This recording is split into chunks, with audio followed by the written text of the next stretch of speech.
Hello ಸ್ನೇಹಿತರೆ, welcome back to my channel. Last ವ್ಲಾಗಲ್ಲಿ ನೀವು ನೋಡಿದ್ರಿ ABC ವ್ಯಾಲಿ ಬಗ್ಗೆ. ಅದರಲ್ಲಿ A ಆ್ಯಂಡ್ Cಗೆ ಹೋಗಿದ್ವಿ. ಇವತ್ತು Bಗೆ ಬಂದಿದ್ದೀವಿ. ಇದು ಬೇತಾಬ್ ವ್ಯಾಲಿ ಅಂತ ಹೇಳಿಬಿಟ್ಟು, ಇದೆರಡು ಮೂರೂ ಪಹಲ್ಗಾಮಲ್ಲಿ ಇರೋದು. It's a very famous tourist places. ಇದರಲ್ಲಿ ಎರಡನ್ನ ನಾನು ಕವರ್ ಮಾಡಿ ಲಾಸ್ಟ್ ವ್ಲಾಗಲ್ಲಿ ತೋರಿಸಿರೋದ್ರಿಂದ ಅದನ್ನ ನೀವಿನ್ನ ನೋಡಿಲ್ಲ ಅಂದರೆ ಪ್ಲೀಸ್ ನೋಡಿ. ಆ್ಯಂಡ್ ಇವತ್ತಿನ ವ್ಲಾಗ್ ನಿಮ್ಗೆ ಇಷ್ಟ ಆದರೆ ಲೈಕ್ ಮಾಡೋದನ್ನ ಮರಿಬೇಡಿ. ಬನ್ನಿ ಒಳಗೆ ಹೋಗೋಣ. ಸ್ನೇಹಿತರೆ, ಇಲ್ಲಿ ನನ್ನ ಶ್ಯಾಡೋ ಕಾಣ್ತಾ ಇದೆ ನೋಡಿ. ಇವಾಗ ಬಂದಿದ್ದೀವಿ ಬೇತಾಬ್ ವ್ಯಾಲಿಗೆ.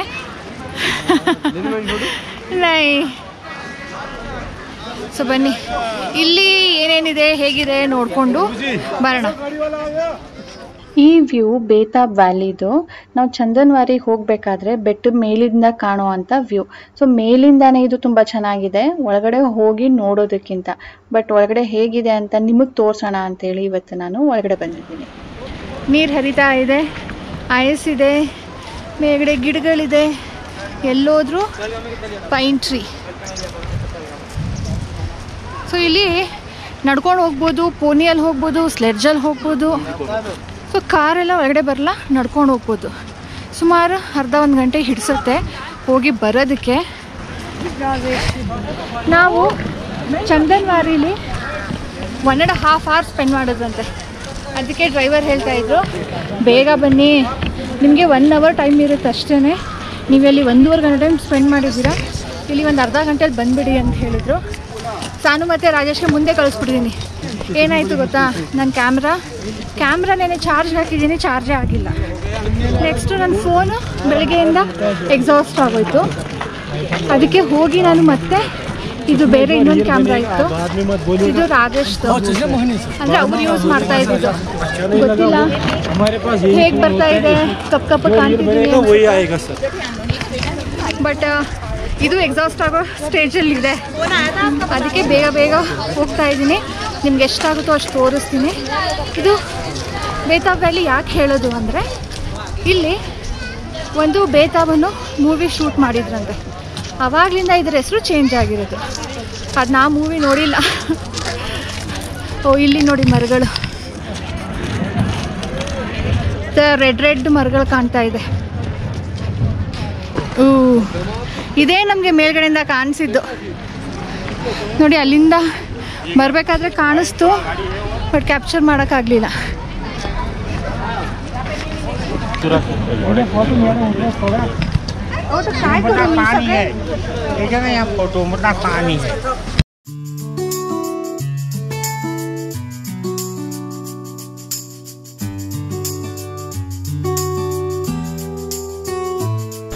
ಇಲ್ಲೆಲ್ಲ ನೋಡಿ ಸ್ನೇಹಿತರೆ, ಐಸ್ ಮೆಲ್ಟಾಗಿ ಹರಿತಾ ಇದೆ ನೀರು.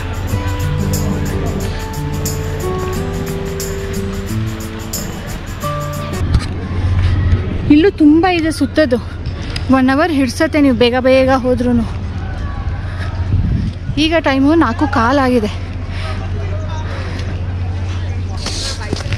ಇಲ್ಲಿ ಈ ಥರ ಕಾಸ್ಟ್ಯೂಮು ಸಿಗತ್ತೆ, ಹಾಕಿಸ್ಕೊಂಡು ಫೋಟೋ ತೆಗೆಸ್ಕೊಳ್ಬೋದು.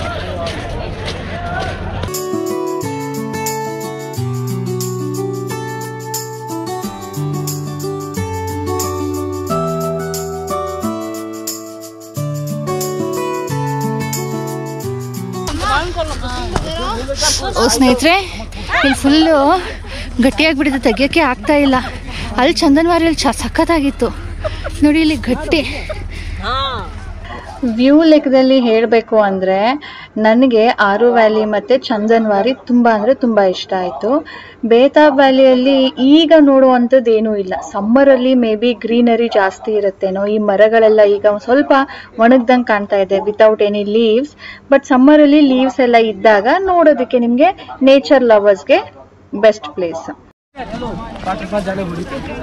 और कहाँ इधर है ना वाटर नहीं, वाटरफॉल में you see this room. ಇಲ್ಲಿಂದ ಒಂದು ವಾಟರ್ ಫಾಲ್ ಇದೆಯಂತೆ, ಅಲ್ಲಿಗೆ ನಾವು ಪೋನಿಯಲ್ಲೇ ಹೋಗ್ಬೇಕಂತೆ. ಒಬ್ಬರಿಗೆ 1800 ಅಂತ ಹೇಳಿದ್ರು. ಅದು ಹೇಳಿದ್ನಲ್ಲ, ಮತ್ತೆ ಬಾರ್ಗೇನ್ ಮಾಡಿ ಕಡಿಮೆ ಮಾಡಬೇಕಾಗತ್ತೆ. ಅದು ನೀರಿನ ಮಧ್ಯ ಕರ್ಕೊಂಡು ಹೋಗ್ತಾರಂತೆ, ತುಂಬ ಚೆನ್ನಾಗಿದೆ ಅಂತ ಹೇಳ್ತಾರೆ. ಆದರೆ ಈಗ ಅಲ್ಲಿ ನೀರು ಕಡಿಮೆ ಇರುತ್ತೆ, ಅದಕ್ಕೆ ನಾವು ಚೂಸ್ ಮಾಡಿಲ್ಲ ಹೋಗೋದಕ್ಕೆ. ನೀರು ಮುಟ್ಟು ನೋಡೋಣ, ನೆನ್ನೆ ಥರ ಏನಾದರೂ ಕೋಲ್ಡ್ ಇದೆಯಾ. ತಣ್ಣಕ್ಕಿದೆ.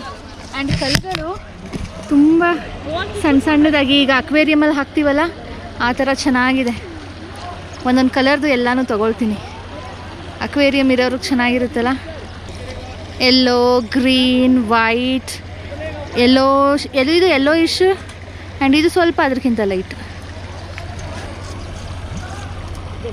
ಇಲ್ಲಿ ನೋಡಿ ಎಷ್ಟು ಡಿಫ್ರೆಂಟ್ ಕಲರ್ಸ್ ಇದೆ. ಕುಂಟೆ ಬಿಲ್ಲೆ ಆಡೋದಕ್ಕೆ ಚೆನ್ನಾಗಿದೆ ಅಲ್ಲ. ನಮ್ಮ ಸಾನು ಕೊಡ್ತೀನಿ.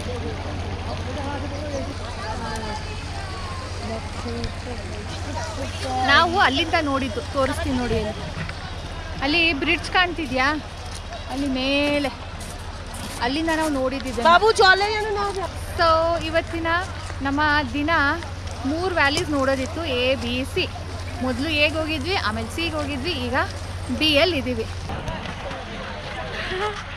ಇಲ್ಲಿದು ಮೇಕೆ ಅನ್ಸುತ್ತೆ.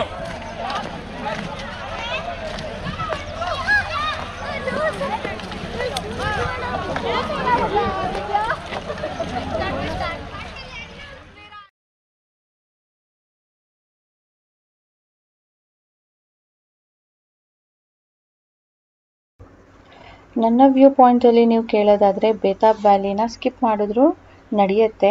ವಿಂಟರಲ್ಲಿ ಡಿಫ್ರೆಂಟ್ ಆಗಿರುತ್ತೆ, ಅವಾಗ ಬರ್ಬೋದೇನೋ. ಸಮ್ಮರಲ್ಲಿ ಇದರಲ್ಲಿ ಲೀವ್ಸ್ ಬಿಟ್ಟಾಗ ಚೆನ್ನಾಗಿರುತ್ತೆ, ಅವಾಗ ಕೂಡ ಬರ್ಬೋದು. ಬಟ್ ಈ ಟೈಮಲ್ಲಿ ಇದು ನೋಡೋದಕ್ಕೆ ಅಷ್ಟೊಂದು ಪ್ಲೆಸೆಂಟಾಗಿ ಏನು ಇಲ್ಲ. ಮೇಲಿಂದ ವ್ಯೂ ತುಂಬ ಚೆನ್ನಾಗಿ ಕಾಣುತ್ತೆ. ನೀವು ಚಂದನ್ವಾರಿಗೆ ಹೋಗಬೇಕಾದ್ರೆ ಇದನ್ನು ಹೋಗಿ ಸ್ಕಿಪ್ ಮಾಡ್ಬೋದು, ಇದ್ರೊಳಗಡೆ ಬರೋ ನೆಸಸರಿ ಇಲ್ಲ. ಮತ್ತು ಈ ಪ್ಲೇಸನ್ನು ಸ್ಕಿಪ್ ಮಾಡಿದ್ರೆ ನಿಮಗೆ ರೇಟ್ ಕೂಡ ಕಡಿಮೆ ಆಗುತ್ತೆ. ಲೈಕ್ 3 ಪ್ಲೇಸ್ ಕವರ್ ಮಾಡೋದಕ್ಕೆ 2,500 ಆದರೆ ಇದಕ್ಕೆ ನಿಮಗೆ ಸೆಪ್ರೇಟ್ ಇರುತ್ತೆ, ಅಷ್ಟು ಕಡಿಮೆ ಆಗುತ್ತೆ. ಈಗ ನಾವಿಲ್ಲಿಂದ ಹೊರಟು ಮತ್ತೆ ಟ್ಯಾಕ್ಸಿ ಸ್ಟ್ಯಾಂಡ್, ಬೆಳಿಗ್ಗೆ ನಮ್ಮ ಶ್ರೀನಗರದ ಕಾರ್ ಬಿಟ್ಟಿದ್ವಲ್ಲ ಅಲ್ಲಿಗೆ ಹೋಗಿ ಅಲ್ಲಿಂದ ನಾವು ಶ್ರೀನಗರಿಗೆ ಟ್ರಾವೆಲ್ ಮಾಡಬೇಕು. ನಮ್ಮ ಸ್ಟೇ ಇವತ್ತು ಪಹಲ್ಗಾಮಲ್ಲೇ ಇತ್ತು. ಬಟ್ ನಾನು ಹೇಳಿದ್ನಲ್ಲ, ರೂಮ್ ಅಷ್ಟು ನಮಗೆ ಕಂಫರ್ಟಬಲ್ ಇರಲಿಲ್ಲ. ಅದಕ್ಕೆ ಟೈಮ್ ಇದೆಯಲ್ಲ, ಇವಾಗ ಒಂದು 5-6 ಗಂಟೆ ಏನೋ ಆಗಿದೆ. ಅದಕ್ಕೆ ನಾವು ಟ್ರಾವೆಲ್ ಮಾಡಿ ಶ್ರೀನಗರಕ್ಕೆ ಹೋಗ್ಬಿಡೋಣ, ನಾಳೆ ಆದ್ರೂ ಟೈಮ್ ವೇಸ್ಟ್ ಆಗಿಬಿಡುತ್ತೆ ಅಂದ್ಬಿಟ್ಟು ಇವತ್ತು ಶ್ರೀನಗರಕ್ಕೆ ಹೊರಡ್ತಾ ಇದ್ದೀವಿ. ಸೊ ಬೆಳಿಗ್ಗೆಯಿಂದ ಟೀ ಕುಡ್ದಿಲ್ಲ, ಬ್ಲ್ಯಾಕ್ ಟೀ ಕುಡಿಯೋಣ ಅಂತ ನೋಡ್ತಾ ಇದ್ದೀನಿ. ಎಲ್ಲೆಲ್ಲೂ ನಾರ್ಮಲ್ ಟೀ ಸಿಗ್ತಾಯಿದೆ, ಬ್ಲ್ಯಾಕ್ ಟೀ ಸಿಗ್ತಾ ಇಲ್ಲ. ಅದಕ್ಕೆ ಹುಡುಕ್ತಾ ಇದ್ದೀನಿ. ಇಲ್ಲಿ ಅಂಗಡಿಗಳಿದೆ, ನಾಟೂರಲ್ಲಿ ಇವೆಲ್ಲ ರೆಸ್ಟೋರೆಂಟ್ಗಳಿದೆ. ಸೊ ಇದು ಪೆಹಲ್ಗಾಮ್ದು ಸ್ಟ್ಯಾಂಡ್. 2 ಟ್ಯಾಕ್ಸಿ ಸ್ಟ್ಯಾಂಡ್ ಇದೆ, ಒಂದು taxi stand 1 and 1 taxi stand 2 ಅಂತ. ಇದು ಇಲ್ಲಿ ನೋಡಿ ಟ್ಯಾಕ್ಸಿ ಸ್ಟ್ಯಾಂಡ್ 2 ಆ್ಯಂಡ್ ಅದು ಟ್ಯಾಕ್ಸಿ ಸ್ಟ್ಯಾಂಡ್ 1. ಸೊ ಇಲ್ಲಿಂದನೇ ಪೆಹಲ್ಗಾಮ್ಗೆ ABC ವ್ಯಾಲಿಗಳಿಗೆ ಟ್ಯಾಕ್ಸಿ ಕರ್ಕೊಂಡು ಹೋಗೋದು. ನಾವು ತಂದಿರೋ ಟ್ಯಾಕ್ಸಿ ಹೋಗಲ್ಲ, ಇಲ್ಲಿ ಬಂದು ಬುಕ್ ಮಾಡಿಕೊಂಡೇ ಹೋಗ್ಬೇಕು ನಾವು. ನೀನು ಅಲ್ಲೊಂದು ಪ್ಯೂರ್ ವೆಜ್ ಧಾಬಾ ಇದೆ, ಇಲ್ಲೇ ಏನಾದ್ರು ತಿಂತೀರಂತ ಒಂದು ಪ್ಲೇಟ್ ತೊಗೊಂಡೇನೋ ತಿನ್ನೋಣ. ಮಧ್ಯಾಹ್ನದಿಂದ ಏನೂ ತಿಂದಿಲ್ವಲ್ಲ, ನೋಡೋಣ ಏನು ಸಿಗುತ್ತಲ್ಲಿ. ನೋಡೋಣ ಬಾ ಪುಟ್ಟ, ಆಗಲಿಲ್ಲ ಅಂದರೆ ಏನು ಬೇಡ, ನೋಡೋಣ. ಕಾಶ್ಮೀರಲ್ಲೂ ನಮ್ಮ ಸೌತ್ ಇಂಡಿಯನ್ ಮಸಾಲೆ ದೋಸಾ ಫೇಮಸ್. ಇದು ಇರಲಿ, ನನಗೆ ಆಶ್ಚರ್ಯ ಆಗಿದ್ದೇನು ಗೊತ್ತಾ, ಹೋಟೆಲ್ಗಳಲ್ಲಿ ಉಪ್ಪಿಟ್ಟು ಮಾಡಿರೋದು. ಕಾಶ್ಮೀರಲ್ಲಿ ಉಪ್ಪಿಟ್ಟು, ನಮ್ಮ ಕರ್ನಾಟಕದಲ್ಲೇನೆ ಉಪ್ಪಿಟ್ಟು ಅಂದರೆ ಕಾಂಕ್ರೀಟು ಅಂತ ಹೆಸರು ಹೇಳ್ತಾರೆ. ಅಂಥದ್ರಲ್ಲಿ ಇಲ್ಲಿ ಉಪ್ಪಿಟ್ಟು ನೆನ್ನೆನೂ ಇವತ್ತು. ಶ್ರೀನಗರಕ್ಕೆ ಬರಬೇಕಾದ್ರೆ ನಾನು ಆನ್ ದ ವೇ ಫುಲ್ ಕತ್ಲೆ ಆಗಿಬಿಟ್ಟಿತ್ತು, ನಾನು ಏನೂ ವೀಡಿಯೋಸ್ ಮಾಡಿಲ್ಲ. ಈಗ ನಾವು ಶ್ರೀನಗರ ಎಂಟರ್ ಆದ್ವಿ. ಇದು ಶ್ರೀನಗರದ ಸಂಡೇ ಮಾರ್ಕೆಟ್ ಅಂತೆ. ನನಗೆ ಗೊತ್ತಿತ್ತು, ಬಟ್ ಇವತ್ತು ನೆನಪೇ ಇರಲಿಲ್ಲ. ನಾವು ಪೆಹಲ್ಗಾಮಲ್ಲಿ ಇರೋದಲ್ವಾ ಅಂದ್ಬಿಟ್ಟು ಮರ್ತುಬಿಟ್ಟಿದ್ದೆ. ಸೊ ಈಗ ಎಂಟ್ರ್ ಆದಮೇಲೆ ನಮ್ಮ ಡ್ರೈವರ್ ಹೇಳ್ತಾ ಇದ್ರು, ಇದು ನೋಡಿ ಸಂಡೇ ಮಾರ್ಕೆಟು, ನೀವು ಬೇಗ ಬಂದಿದ್ದಿದ್ರೆ ಇಲ್ಲಿ ಶಾಪಿಂಗ್ ಮಾಡ್ಬೋದಿತ್ತು ಅಂತ. ರಾಜೇಶ್ ನಾವು ಹೋಟೆಲಲ್ಲಿ ಇದ್ವಲ್ಲ, ಅಲ್ಲಿದು ಬ್ಲ್ಯಾಂಕೆಟ್ ಅವ್ರಿಗೆ ತುಂಬ ಇಷ್ಟ ಆಗಿತ್ತು. ಸರಿ ನೋಡೋಣ ತಡಿ, ಬ್ಲ್ಯಾಂಕೆಟ್ ಆ ಥರದ್ದು ಇದೆಯಾ ಅಂತ ಇಳಿದ್ವಿ. ಅಲ್ಲಿ ಇದ್ದಿದ್ದ ಥರದ್ದು ಇರಲಿಲ್ಲ ಇಲ್ಲಿ, ಬಟ್ ಬೇರೆ ಒಂಥರ ಕಂಫರ್ಟ್ ಥರ ಲೈಟ್ ವೇಟ್ ಇತ್ತು. ಅದಕ್ಕೆ ರಾಜೇಶ್ ಇದನ್ನೊಂದನ್ನು ತೊಗೊಳ್ಳೋಣ ಅಂದ್ಬಿಟ್ಟು ನೋಡ್ತಾ ಇದ್ದೀವಿ. ಈಗ ನಾವು ಇಟ್ಕೊಂಡಿದ್ದೀವಲ್ವ, ಅದು 1,200 ರೂಪಾಯಿ. ನಮ್ಮ ಡ್ರೈವರ್ ಹೇಳಿದ್ರು 1000 ರೂಪಾಯಿ ಕೊಡ್ತಾರೆ ಅಂತ, ಬಟ್ ಇವರು ಒಪ್ಪಲೇ ಇಲ್ಲ ಕೊಡೋದಕ್ಕೆ. ಅದ್ರ ಜೊತೆ ನಾನು ಕಾರ್ಪೆಟ್ ಏನಾದರೂ ನೋಡೋಣ ಅಂದ್ಕೊಂಡೆ. ಆ್ಯಕ್ಚುಲಿ ನಾವು ಬ್ಲ್ಯಾಂಕೆಟ್ ತೊಗೊಳಕ್ಕೆ ಬಂದಿದ್ದೇ ಬೇರೆ, ಇಲ್ಲಿ ತೊಗೊಳ್ತಾ ಇರೋದೇ ಬೇರೆ. ಸೊ ಸಂಡೇ ಮಾರ್ಕೆಟ್ ಅಂದರೆ ಸಂಡೇ ಒಂದು ದಿನವೇ ಇಲ್ಲಿ ಓಪನ್ ಆಗೋದು. ಎಲ್ಲ ಕಡಿಮೆ ಬೆಲೆಗೆ ಸಿಗುತ್ತಂತೆ. ಲೈಕ್ ಯೂಸ್ಡ್ ಪ್ರಾಡಕ್ಟು ಇರುತ್ತೆ, ಹೊಸ ಪ್ರಾಡಕ್ಟ್ಸು ಇರುತ್ತೆ. ಬಟ್ ಕಂಪ್ಯಾರಿಟಿವ್ಲಿ ನಿಮಗೆ ಕಡಿಮೆಗೆ ಸಿಗುತ್ತೆ. ಲೈಕ್ ಸ್ವೆಟರ್ಸು, ಜಾಕೆಟ್ಸು, ಬ್ಲ್ಯಾಂಕೆಟ್ಸ್ ಎಲ್ಲ ಕೂಡ ಕಡಿಮೆಗಿರುತ್ತಂತೆ. ನಾನು ಅದು ನೋಡಬೇಕು ಅಂತ ತುಂಬ ಇಷ್ಟಪಟ್ಟಿದ್ದೆ, ಬಟ್ ಇವತ್ತು ಟೈಮ್ ಸಾಕಾಗಲಿಲ್ಲ. ಮತ್ತು ಇಲ್ಲಿ ಈ ಬ್ಲ್ಯಾಂಕೆಟ್ ಕೂಡ ಚೆನ್ನಾಗಿದೆ, ಒಂಥರ ಕಂಫರ್ಟ್ ಥರ ಲೈಟ್ ವೇಟ್. ಬಟ್ ನಮಗೆ ಡಿಸೈನ್ಗಳೇ ಸಿಗಲಿಲ್ಲ. ಇದ್ದಿದ್ದು 4 ಬ್ಲ್ಯಾಂಕೆಟು, 4 ಬ್ಲ್ಯಾಂಕೆಟಲ್ಲಿ 3 ಬ್ಲ್ಯಾಂಕೆಟು ಡ್ಯಾಮೇಜ್ ಆಗಿತ್ತು ನೋಡಿ. ಅದು ಕಾಣಿಸ್ತು ಸದ್ಯ, ಇಲ್ಲ ಅಂದಿದ್ರೆ ತಂದ ಮೇಲೆ ರಿಗ್ರೆಟ್ ಆಗ್ತಾ ಇತ್ತು. ಇವ್ರಿಗೆ ನಾವು ಕೇಳಿದ್ವಿ 1000 ಕೊಡಿ ಅಂತ, ಕೊಡಲಿಲ್ಲ. ಅಲ್ಲಿ ಹಿಂದೆ ಇದೆ ನೋಡಿ ಬ್ಲ್ಯಾಂಕೆಟ್ಸು, ಮೇ ಬಿ ಆ ಥರದ್ದು ಅನಿಸುತ್ತೆ ನಮ್ಮ ಹೋಟೆಲಲ್ಲಿ ಇದ್ದಿದ್ದು. ನಮಗೆ ಅದು ಸ್ವಲ್ಪ ಭಾರ ಅನ್ನಿಸ್ತು, ತೊಗೊಂಡೋಗೋದಕ್ಕೂ ಕಷ್ಟ ಆಗುತ್ತೆ ಬೇಡ ಅಂದ್ಬಿಟ್ಟು ಅವ್ರದ್ದು ನಂಬರ್ ತೊಗೊಂಡಿದ್ದೀವಿ. ಅವರು ಕೊರಿಯರ್ ಮಾಡ್ತಾರಂತೆ. ಸೊ ನಿಮ್ಗೆ ಇಂಟ್ರೆಸ್ಟ್ ಇದ್ದರೆ ನನಗೆ ಕಮೆಂಟ್ ಮಾಡಿ ಹೇಳಿ, ನಮ್ಮ ರಾಜೇಶ್ ಅವ್ರಿಗೆ ಹೇಳಿಬಿಟ್ಟು ಅಲ್ಲಿ ಅವ್ರ ಹತ್ರ ಮಾತಾಡಿಸ್ತೀನಿ. ಅದು ತುಂಬಾ ಭಾರ ಇದೆ, ಅದು ನಮಗೆ ತೊಗೊಂಡೋಗೋಕ್ಕಾಗಲ್ಲ ಅಂದ್ಬಿಟ್ಟು ಇದು ಲೈಟ್ ವೇಟ್ ಇತ್ತಲ್ಲ ಅಂತ ತೊಗೊಂಡೆ. ಕೆಲವೊಂದು ಡಿಸೈನ್ ತುಂಬ ಚೆನ್ನಾಗಿತ್ತು, ಬಟ್ ಡ್ಯಾಮೇಜ್ ಪೀಸ್. ನಾವಿನ್ನು 1 hour ಬೇಗ ಬಂದಿದ್ರು ಕೂಡ ನಮ್ಮದು ಸಾವೆನಿಯರ್ಸ್ ಶಾಪಿಂಗ್ ಎಲ್ಲನೂ ಆಗಿಬಿಟ್ಟಿರೋದು. ಅಂದರೆ ಗಿಫ್ಟಿಂಗಿಗೆ ಏನಾದರೂ ಬೇಕು ಅನ್ನೋ ಹಾಗಿದ್ರೆ ಇಲ್ಲಿ ನಿಮಗೆ ಕಡಿಮೆ ಬೆಲೆಗೆ ಸಿಗ್ತಾಯಿತ್ತು. ನೀವೇನಾದರೂ ಕಾಶ್ಮೀರಲ್ಲಿ ಭಾನುವಾರ ಇದ್ದೀರಾ ಅಂದರೆ ಶ್ರೀನಗರ್ ಸಂಡೇ ಮಾರ್ಕೆಟ್ನ ವಿಸಿಟ್ ಮಾಡಿ. ನಿಮಗೆ ತುಂಬ ಕಡಿಮೆ ಬೆಲೆಗೆ ಒಳ್ಳೆ products like kurtis, jackets, hand purse, clutches ಆ ಥರ ಎಲ್ಲನೂ ಸಿಗುತ್ತಂತೆ. ನಾನು ವೀಡಿಯೋಸ್ ನೋಡಿದ್ದೀನಿ. ಆ್ಯಂಡ್ ನಾನು ಕಾರ್ಪೆಟ್ ತೊಗೊಳ್ಳೋಣ ಅಂತ ನೋಡಿದೆ. ನಾರ್ಮಲ್ ಕಾರ್ಪೆಟ್ ಅದು ನಮಗೆ ಇಲ್ಲೂ ಸಿಗುತ್ತೆ. ನನಗೆ ಒಂಥರ ಡಿಫ್ರೆಂಟ್ ಕಾಶ್ಮೀರಿದು ಬೇಕಾಗಿತ್ತು. ಅದು ಅವರು ಚಿಕ್ಕದಿಲ್ಲ ಮೇಡಮ್, 10x12 ಇದೆ ಅಂದರು. That will be too big. ಅಂದರೆ ನಮ್ಮ ಹಾಲ್ಗೆ 4x6 ಅಥವಾ 4x4 ಆ ಥರದ್ದು ತೊಗೊಂಡ್ರೂ ಅದು ಸ್ವಲ್ಪ ದೊಡ್ಡದೇನೆ. ಬಟ್ ಆ ಥರದ್ದು ಇದೆಯಾ ಅಂತ ನೋಡಿದೆ. ಡಿಸೈನ್ಸ್ ಅದೇ ಥರ ಇತ್ತು, ಬಟ್ ಫೀಲ್ ನಮಗೆ ಇಲ್ಲೂ ಸಿಗತ್ತೆ ಆ ಥರದ್ದು. ಹಾಗಾಗಿ ನಾನಲ್ಲಿ ತೊಗೊಳಕ್ಕಾಗಲಿಲ್ಲ. ಸೊ ಇಲ್ಲಿಗೆ ನೆನಪಿಗೋಸ್ಕರ ಒಂದು ಆಯಿತು. ಶಾಲ್ ನೋಡೋಣ ಅಂದ್ಕೊಂಡಿದ್ದೆ, ಬಟ್ ಇಲ್ಲಿ ಶಾಲ್ ಇಲ್ಲ, ಎತ್ಬಿಟ್ಟಿದ್ದಾರೆ. ಈವನ್ 50 ರೂಪೀಸಿಂದ ಚಪ್ಪಲ್ಸ್ ಎಲ್ಲನೂ ಶುರು ಆಗುತ್ತಂತೆ. ಬಟ್ಟೆನೂ ಅಷ್ಟಕ್ಕೆ ಸಿಗುತ್ತೆ. ಸ್ವೆಟರ್ಸು 100-200ಕ್ಕೆಲ್ಲ ಸಿಗುತ್ತಂತೆ. ಬಟ್ ಹೇಳೋಕ್ಕಾಗಲ್ಲ ಹೊಸದ ಹಳೇದ ಅಂತ. ನಾನು ಒಂದು ಕಾರ್ಪೆಟ್ ನೋಡಿದೆ, ಬಟ್ ಆ ಸೈಜು ಈ ಥರ ಕ್ವಾಲಿಟಿಯಲ್ಲಿ ಇದೆ. ಜಸ್ಟ್ ಲೈಕ್ ರನ್ನರ್, ನಮ್ಮ ಮನೇಲಿ ರನ್ನರ್ ಇದೆ. ಕಾರ್ಪೆಟ್ ಎಲ್ಲ ತುಂಬ ದೊಡ್ಡದು. ಅಲ್ಲಿ ನೋಡಿ ಮಡಿಸ್ತಾ ಇದ್ದಾರೆ. 10x12 ಅಂತೆ ಅದು. ಸೊ 6000ಕ್ಕೆ ಸಿಗುತ್ತೆ. ಚೆನ್ನಾಗಿತ್ತು ಕ್ವಾಲಿಟಿ. ಎತ್ತಕ್ಕೆ ಆಗ್ತಿಲ್ಲ ಪಾಪ ಮಕ್ಕಳಿಗೆ. ಹಾಗೆ ನನಗಿದಿಷ್ಟ ಆಯಿತು. ಇದು ನೋಡಿದ್ರೆ ಇಲ್ಲಿ ಡ್ಯಾಮೇಜ್ ಆಗಿದೆ ನೋಡಿ. ರಾಜೇಶ್ ಅವ್ರ ನಂಬರ್ ತೊಗೊಳ್ತಾ ಇದ್ದಾರೆ. ಕೊರಿಯರ್ ಮಾಡ್ತಾರಂತೆ. ಚಾರ್ಜಸ್ ಸ್ವಲ್ಪ ಎಕ್ಸ್ಟ್ರಾ ಕೊಟ್ಟರೆ ಸಾಕು. ಇದು 1100ಕ್ಕೆ ತೊಗೊಂಡ್ವಿ. ನಮ್ಮ ಡ್ರೈವರ್ ಹೇಳ್ತಾ ಇದ್ರು 1000ಗೆಲ್ಲ ಸಿಗುತ್ತೆ, ನೀವು 1000ಕ್ಕೆ ಕೇಳಿ. ನಿಮಗೆ ಟೂರಿಸ್ಟ್ ಅಂದ್ಬಿಟ್ಟು ಅವರು ಜಾಸ್ತಿ ಹೇಳ್ತಾ ಇದ್ದಾರೆ, 1200 ಹೇಳ್ತಿದ್ದಾರೆ ಅಂತ. ಸೊ ಅವ್ರು ಕೊಡೋದಿಲ್ಲ ಅಂದರು. ರಾಜೇಶಿಗೆ ಬಿಡೋಕ್ಕೆ ಇಷ್ಟ ಇರಲಿಲ್ಲ. ಸೊ ಸರಿ ಕೊಡ್ತೀನಿ ಕೊಡಿ ಅಂದ್ಬಿಟ್ಟು ತೊಗೊಳ್ತಾ ಇದ್ದೀವಿ ಈಗ. ನಾವು ಶ್ರೀನಗರ್ ಹೋಟೆಲ್ ರೀಚ್ ಆಗೋ ತನಕ 9:15-9:30 ಆಲ್ಮೋಸ್ಟ್.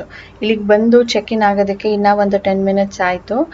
ಇದು K28 ಇನ್ ಅಂತ ಹೇಳಿಬಿಟ್ಟು ರೂಮ್ಸ್ ಇಲ್ಲಿ ಹೋಟೆಲ್ ಬುಕ್ ಮಾಡಿದ್ದು. ಇಲ್ಲಿ ನಾವು ಡಿನ್ನರ್ ಆ್ಯಂಡ್ ಬ್ರೇಕ್ಫಾಸ್ಟ್ ಇನ್ಕ್ಲೂಡ್ ಮಾಡಿಸಿದ್ವಿ.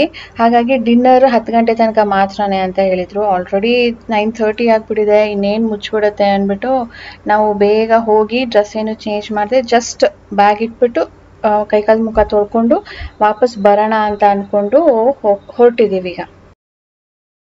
ನಮ್ಮ ಪುಟ್ಟ ಹಲ್ಲು ಬೀಳಿಸ್ತಾಳೆ ನೋಡ್ರಪ್ಪ ಕಾಶ್ಮೀರದಲ್ಲಿ. ಪಾಪ ಹೇಳಿ 2 ಬೆರಳಲ್ಲಿ ಹಿಡ್ಕೊ. ಬರುತ್ತೆ. ಗುಡ್.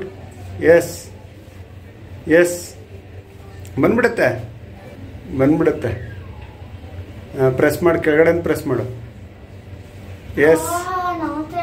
ಹಾಂ ಇಲ್ಲ ಬೇಬಿ ಬಂದ್ಬಿಡುತ್ತೆ. ಊಟ ಮಾಡೋಕ್ಕಾಗಲ್ಲ ಇದ್ರೆ ನಿನಗೆ. ಶಿವರಿಂಗ್ ಆಗುತ್ತೆ. ಇಲ್ಲಿ ನೋಡು, ಲೆಫ್ಟ್ ಹ್ಯಾಂಡಲ್ಲಿ ಹಿಂಗೆ ಹಿಡ್ಕೊಂಡು ಹಿಂಗೆ ಬಂದ್ಬಿಡುತ್ತೆ. ಲೆಫ್ಟ್ ಹ್ಯಾಂಡಲ್ಲಿ ತಗೋ, ರೈಟ್ ಹ್ಯಾಂಡಲ್ಲಿ ಬರಲ್ಲ. ಬಂದ್ಬಿಡುತ್ತೆ ಬೇಬಿ ಸ್ವಲ್ಪ. What a memory Sanu.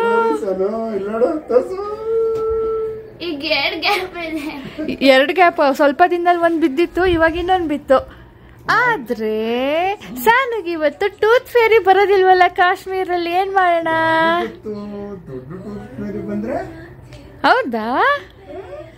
Let's see then. ಅಮರನಾಥಲ್ಲಿ ಬೇಸಲ್ಲಿ ಬೀಳಿಸ್ಬಿಟ್ಟಿದ್ರೆ ಒಂದು ಒಳ್ಳೆ ಮೆಮೊರಿ ಇರ್ತಿತ್ತು ಸೋನಾ ಅಂದೆ. ನಾನು ಅಂದೆ ಅಲ್ಲೇ ಐಸಲ್ಲಿ ಹೂತಾಕು ಮಗಳೇ ಅಂತ. ನಡೀರಿ. ಕಂಗ್ರ್ಯಾಚುಲೇಷನ್ಸ್. ನಾನು ಒದ್ದಾಡ್ತಿದ್ಲು ಪಾಪ, ಬೆಳಿಗ್ಗೆಯಿಂದ ತಿನ್ನಕ್ಕಾಗ್ತಿಲ್ಲ ಅಂತ. ನೋವ್ತಿತ್ತಂತೆ ಬೆಳಿಗ್ಗೆನೆ. ನಾವು ಹೋಟೆಲಲ್ಲೇ ಬ್ರೇಕ್ಫಾಸ್ಟ್ ಆ್ಯಂಡ್ ಡಿನ್ನರ್ ಇನ್ಕ್ಲೂಡ್ ಮಾಡಿಸಿರೋದ್ರಿಂದ ಅದಕ್ಕೆ ಟೈಮಿಂಗ್ಸ್ ಇರುತ್ತೆ. ಈಗ ರಾತ್ರಿ 8 ಗಂಟೆಯಿಂದ ಶುರು ಆಗುತ್ತೆ 10 ಗಂಟೆ ತನಕ. ಈಗ ಆಲ್ರೆಡಿ 9:30 ಆಗಿರೋದ್ರಿಂದ ನಾವು ಡ್ರೆಸ್ ಕೂಡ ಚೇಂಜ್ ಮಾಡಿಲ್ಲ, ರಿಫ್ರೆಶ್ ಆಗಿ ಹೊರಟಿದ್ದೀವಿ. ಹಾಗೆ ನಾನು ಹೋಟೆಲ್ನ ಟೂರ್ ಹಾಗೆ ರೂಮ್ ಟೂರ್ ನಾನು ನಾಳೆ ವ್ಲಾಗಲ್ಲಿ ಶೇರ್ ಮಾಡ್ತೀನಿ. ಕೆಲವೊಬ್ರು ಕೇಳ್ತಾ ಇದ್ರಿ ಅಲ್ಲಿನ ಊಟ ಹೇಗಿರುತ್ತೆ ಅಂದ್ಬಿಟ್ಟು. ಸೊ ಊಟದಲ್ಲಿ ಒಂದು ಮಿಕ್ಸ್ಡ್ ಸಲಾಡ್ ಇರುತ್ತೆ, ಒಂದು ರೋಟಿ ಅಥವಾ ನಾನ್ ಇರುತ್ತೆ, ಇಲ್ಲಿ ಚಪಾತಿ ಅಂತ ಏನು ಮಾಡೋದಿಲ್ಲ. ಆ್ಯಂಡ್ ಒಂದು ವೈಟ್ ರೈಸ್ ಇರುತ್ತೆ ಅಥವಾ ಕಲರ್ ರೈಸ್ ಇರುತ್ತೆ. ಯೂಶಲಿ ವೈಟ್ ರೈಸೇ ಇರೋದು, ಇವತ್ತು ಮಾತ್ರ ಇಲ್ಲಿ ಫ್ರೈಡ್ ರೈಸ್ ಇತ್ತು. ಅದ್ರ ಜೊತೆ ದಾಲ್, ಒಂದು ವೆಜ್ ಗೊಜ್ಜು ಅಥವಾ ಪಲ್ಯ. ಅಂದರೆ 2 ನಿಮಗೆ ಆಪ್ಷನ್ ಇರುತ್ತೆ ವೆಜ್ಜಲ್ಲಿ, 2 ಗೊಜ್ಜು ಮಾಡಿರ್ತಾರೆ. ಇದ್ರ ಜೊತೆ ಇವತ್ತು ಫ್ರೈಡ್ ರೈಸ್ಗೆ ಕಾಂಬಿನೇಷನ್ ಆಗಿ ಇದೇನು ಸಾಸ್ದು ಮಾಡಿದ್ರು ನನಗೆ ಅಷ್ಟೊಂದು ಇಷ್ಟ ಆಗಲಿಲ್ಲ. ಸೊ ಇವತ್ತು 3 ವೆಜ್ ಡಿಶ್ ಆಯಿತು. ಇದ್ರ ಜೊತೆ ಒಂದು ನಾನ್ ವೆಜ್ ಗ್ರೇವಿ ಇರುತ್ತೆ ಅಥವಾ ಒಂದು ಡ್ರೈ ಇರುತ್ತೆ. ಇವತ್ತು ಡ್ರೈ ಇತ್ತು, ಅದಕ್ಕೆ ನಾನು ಚಪಾತಿ ಜೊತೆ ವೆಜ್ ಪಲ್ಯನ ತಗೊಳ್ತಾ ಇದ್ದೀನಿ. ಬೆಂಡೆಕಾಯ್ದು ಪಲ್ಯ ಇತ್ತು. ಯೂಶಲಿ ಪನ್ನೀರ್ ಮಟರ್ ಆಲೂ ಭಾಜಿ ಅಂತ ಮಾಡಿರ್ತಾರೆ. ತಿಂಡಿ ಊಟಕ್ಕೆ ಸೇಮ್ ಸ್ನೇಹಿತರೆ, ನಮ್ಮ ಬೆಂಗಳೂರಲ್ಲಿ ಕರ್ನಾಟಕದಲ್ಲಿ ಏನು ಸಿಗುತ್ತೋ ಸೇಮ್ ಅಲ್ಲೂ ಇತ್ತು. ನಾನು ಸಮಥಿಂಗ್ ಡಿಫ್ರೆಂಟ್ ಇರುತ್ತೆ, ಕಾಶ್ಮೀರ್ ಪುಲಾವ್ ಅದು ಇದು ಏನಾದರೂ ಇರುತ್ತೆ ಅಂದ್ಕೊಂಡೆ, ಬಟ್ ಏನೂ ಇಲ್ಲ. ನಾನು ಹೇಳಿದ್ನಲ್ಲ, ತಿಂಡಿಗೆ ಉಪ್ಪಿಟ್ಟು ಕೂಡ ಮಾಡಿರ್ತಾರೆ. ಈ ಥರ ಒಂದು ಡೆಸರ್ಟ್ ಇರುತ್ತೆ, ಖೀರ್ ಥರ ಏನಾದರೂ ಮಾಡಿರ್ತಾರೆ, ಖೀರು ಪುಡ್ಡಿಂಗು ಆ ಥರ ಏನಾದರೂ. ಸೊ ಈ ಥರ ಊಟ ಇರುತ್ತೆ. ಇವತ್ತಿನ ವ್ಲಾಗ್ ಸ್ನೇಹಿತರೆ ಇದರೊಂದಿಗೆ ಎಂಡ್ ಮಾಡ್ತೀನಿ. ಸಿಗೋಣ ಮುಂದಿನ ವ್ಲಾಗ್ನೊಂದಿಗೆ. ಅಂಟಿಲ್ ದೆನ್ ಪ್ಲೀಸ್ ಇವತ್ತಿನ ವಿಡಿಯೋ ಇಷ್ಟ ಆಗಿದ್ರೆ ಲೈಕ್ ಬಟನ್ನ ಕ್ಲಿಕ್ ಮಾಡಿ. ನಿಮ್ಗೆ ಏನಾದರೂ ಡೌಟ್ಸ್ ಇದ್ದರೆ ಕಾಮೆಂಟ್ ಮಾಡಿ. ಬಾಯ್ ಸ್ನೇಹಿತರೆ.